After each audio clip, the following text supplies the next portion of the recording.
નમસ્કાર મિત્રો, ચેનલ કેબી વાર્તા સ્ટોરી પર આપ સૌનું હાર્દિક સ્વાગત છે।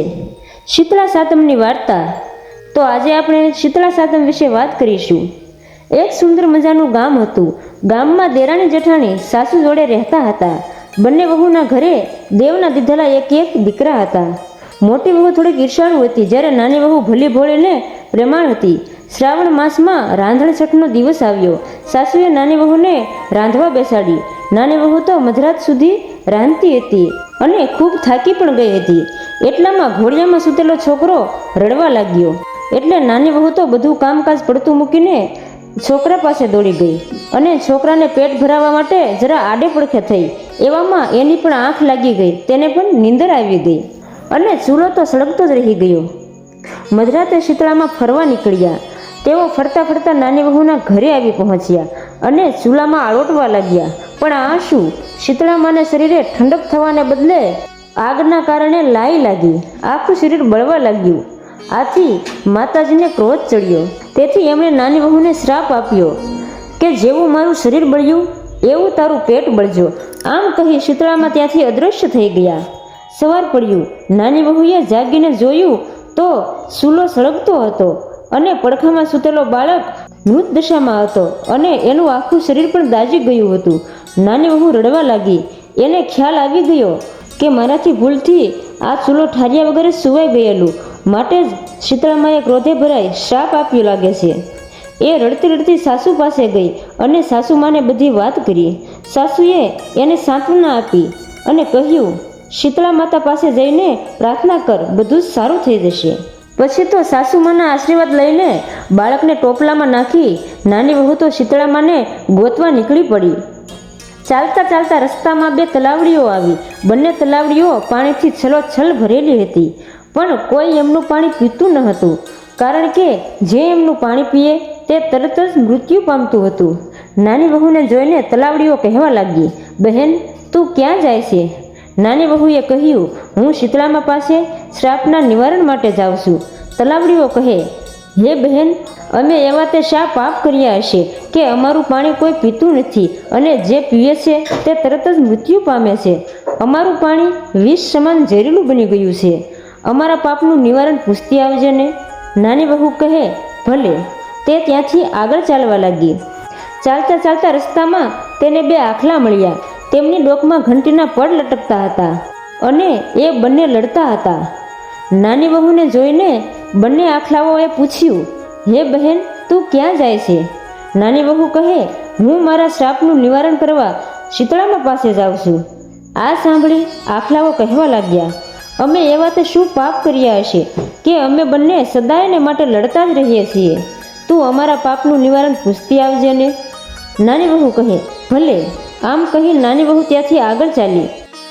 તે થોડે દૂર ગઈ તો ત્યાં તેને રસ્તામાં એક બોરડીના ઝાડ નીચે એક ડોશીમાં માથું ખંજવાળતા બેઠા દેખાયા। તે ડોશીમાં વહુને જોઈને બોલ્યા, બહેન મારા માથામાં બહુ જ ખંજવાળ આવે છે, જરા જોઈ આપને, ભગવાન તારું ભલું કરશે।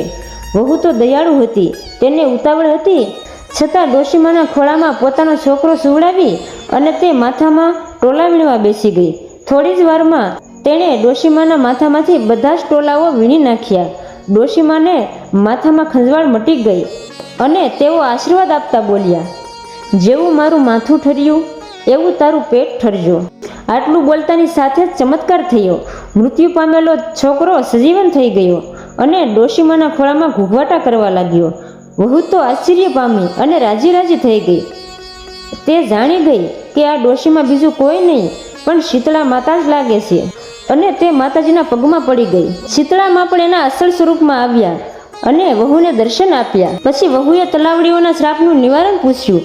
શીતળામાં બોલ્યા, ગયા જન્મમાં એ બંને તલાવડીઓ સોતન હતી, બંને રોજ રોજ ઝઘડિયા કરતી, કોઈને છાશ શાક આપે નહીં અને આપે તો પાણી નાખીને આપે। આ શ્રાપને લીધે એમનું પાણી કોઈ પીતું નથી, પણ તું એમનું પાણી પીજે એટલે એમના પાપોનું નિવારણ થશે। પછી વહુએ આખલાઓના શ્રાપ વિશે પૂછ્યું। એના જવાબમાં શીતળામાં કહે, ગયા જન્મમાં એ બંને દેરાણી જેઠાણી હતી। તેઓ એટલી બધી ઈર્ષાળુ હતી કે કોઈને દળવા ખાંડવા દેતી નહીં, આથી તેઓ બંને આ જન્મમાં આખલાઓ બન્યા છે અને એમના ગળામાં ઘંટીના પડ લટકે છે. તું એમના ગળેથી ઘંટીના પડ છોડી નાખજે, એટલે એના પાપોનું નિવારણ થઈ જશે. નાની વહુ તો ખુશ થતી શીતળામાના આશીર્વાદ લઈને પોતાના છોકરાને લઈને પાછી ફરી. રસ્તામાં પેલા આખલાઓ મળ્યા. વહુએ એની ડોકમાંથી ઘંટીના પડ છોડી નાખ્યા. આથી તેઓના પાપનું નિવારણ થઈ ગયું અને તેઓ લડતા બંધ થઈ ગયા. આગળ ચાલતા ચાલતા વહુ તલાવડીઓ પાસે આવી. એમના શ્રાપના નિવારણ માટે એમાંથી ખોબો ભરીને પાણી પીધું. પછી એમનું પાણી બધા લોકો પીવા લાગ્યા. પછી એ પોતાના છોકરાને રમાડતી રમાડતી ઘરે આવી. ઘરે આવીને સાસુમાને બધી વાત કરી. સાસુમાં પણ રાજી રાજી થયા. પણ જેઠાણીના મનમાં ઝેર થયું. બીજા વર્ષે રાંધણ સઠાવી. જેઠાણીને થયું, હું પણ દેરાણીની જેમ કરું તો સાસુ મારાય વખાણ કરશે. એ રાંધવા બેઠી અને જાણી જોઈને ચૂલો સળગતો રાખીને સૂઈ ગઈ. મધરાતે શીતળામાં આવ્યા. ચૂલામાં આવટવા લાગ્યા. શીતળામાનું આખું શરીર દાઝી ગયું. એમણે શ્રાપ આપ્યો, જેવું મારું શરીર બળ્યું એવું તારું પેટ બળજો.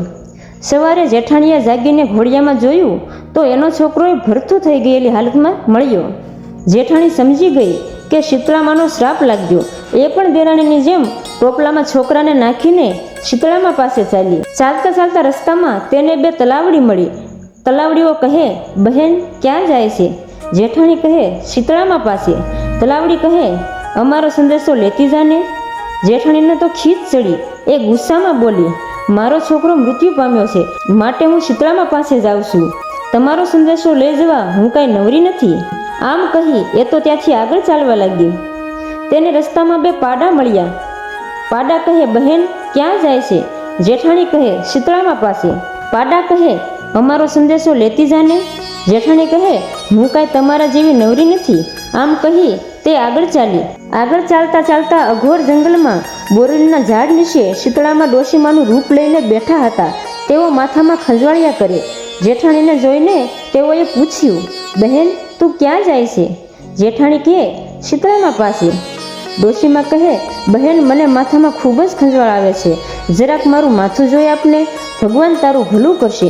જેઠાણી તો ગુસ્સામાં લાલ પીળી થઈ ગઈ અને બોલી, હું કાંઈ તમારા બધા જેવી નવરી નથી. મારો છોકરો બળીને ભડથું થઈ ગયો છે. આમ કહી તે ત્યાંથી ચાલી નીકળી. જેઠાણી તો આખો દિવસ જંગલમાં રખડી, પણ ક્યાંય તેને શીતળામાં ન મળ્યા. મધરાત સુધી તે આમ તેમ રઝળતી રહી, પણ તોય એને શીતળામાં ક્યાંય ન દેખાયા. છોકરાનું મણદું લઈ તે રડતી રડતી ઘરે પાછી આવી. હે શીતળામાં, જેવા દેરાણીને ફળ્યા તેવા સૌને ફળજો. જય શીતળામાં. આશા કરું છું આ વાર્તા આપ સૌને પસંદ આવી હશે. જો અમારો વિડીયો તમને પસંદ આવ્યો હોય તો તેને લાઈક શેર કરો અને અમારી ચેનલ કેબી વાર્તા સ્ટોરી પર નવા હોય તો ચેનલને સબસ્ક્રાઈબ કરી લેજો. જય રામાપીર.